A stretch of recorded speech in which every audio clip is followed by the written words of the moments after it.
Okay, so here's what I have so far for you. We went over some of these in class, but I'm going to go ahead and go over them again.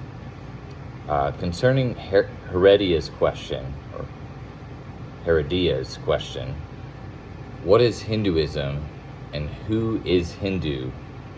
How does Gandhi answer this question? Also, where does Gandhi locate himself within Hinduism? Is it a part of the mainstream tradition? Does he exist outside of it? What school? What quote-unquote orthodox school does he exist in? Another question, according to Heredia, concerning Gandhi, what were the traditional margs or paths? And then what was the new path that Gandhi added? For Gandhi, truth is satya. And what does that mean? And what are the implications of Gandhi's satya as it relates to nonviolence?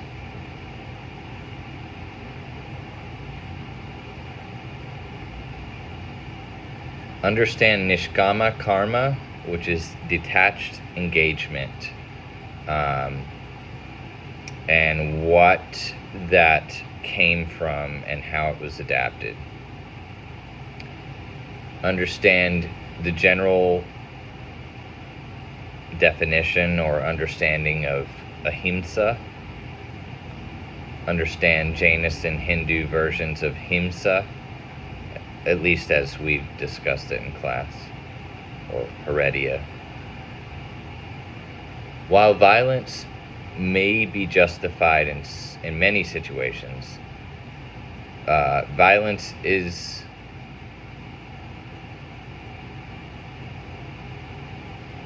what, according to Gandhi?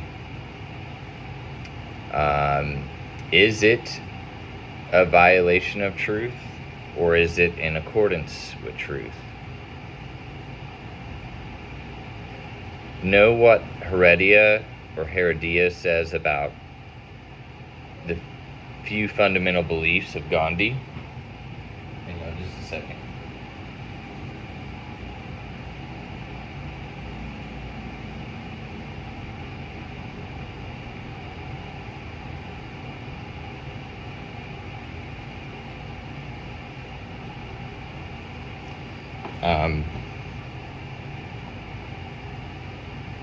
And this is a few fundamental beliefs of Gandhi as it relates to what Heredia says.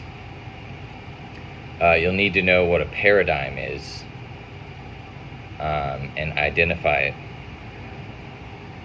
You'll need to know what Becker and Becker state about the term ethics,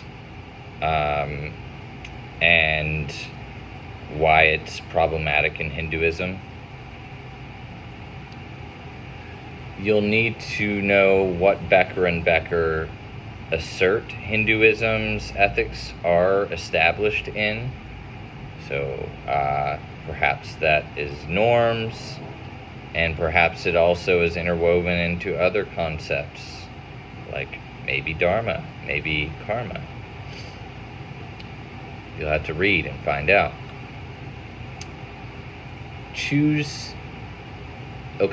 You'll have to know a quote that Gandhi uses, but it has also been utilized by a more modern manifestation, MLK. You'll need to know what Falsafa is for Avicenna.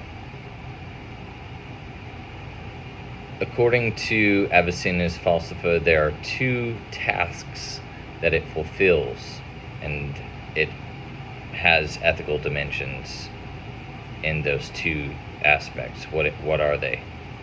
What is it fulfilling? Also for Avicenna, and this kind of answers the previous one, in the context of Falsafa and its theoretical and practical dimensions, seeking the truth perfects the soul.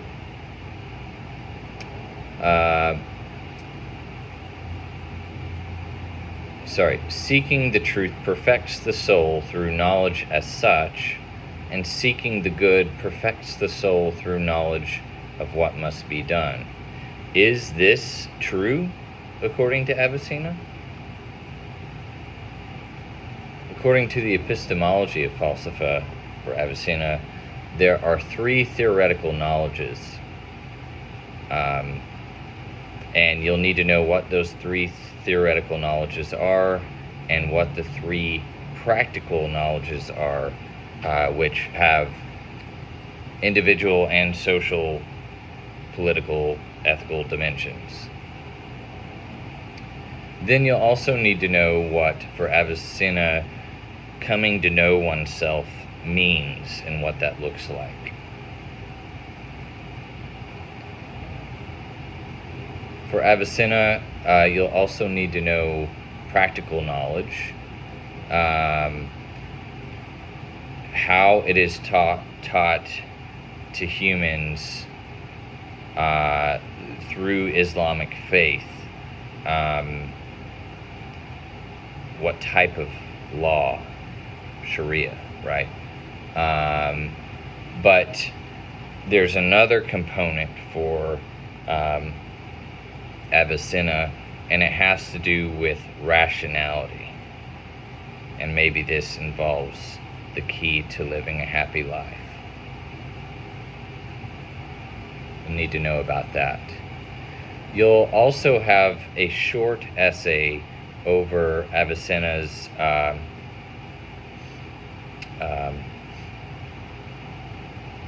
understanding of right.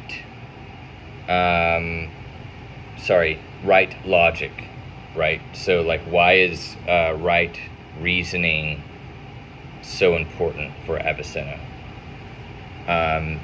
You'll also need to understand Avicenna's medical ethics, and that he has two main tenets that were listed in class that are subcategories underneath what we might call patient's interests. So, and I'm not talking about the detailed version, but like, what are the two things? Like, one of them I will say is confidentiality. Okay, so that is all that I have at the moment. I am still working on it, but I wanted to get these out to you because I'm also having to watch my daughter at the same time. I want to get these out to you so you can start working on these and start researching, and I'll get the second half out soon. Thanks for your patience.